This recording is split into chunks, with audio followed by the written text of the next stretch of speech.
Welcome to the Banker Lamp. Please enjoy the video. In this video, I will show how to remove Ford F-150 tail light full guide.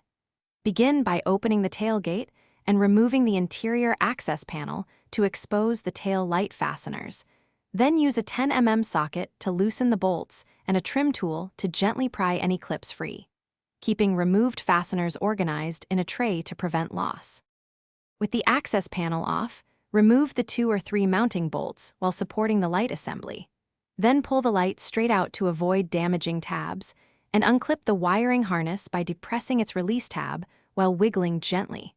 Setting the assembly on a soft surface to protect paint and lenses so you can swap bulbs or the entire unit without scratching your truck. If you are finding this guide helpful, please subscribe and like to support more tutorials.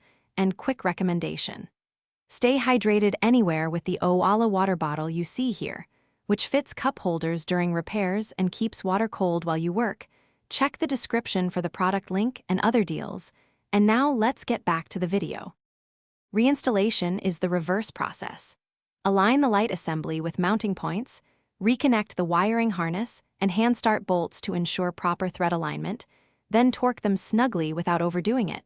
Test all light functions including brake, turn, and reverse, and replace the interior panel, wiping away fingerprints so your repair looks clean and factory finished before hitting the road. Thanks for watching. If this was helpful, leave a like and consider subscribing. See you next time.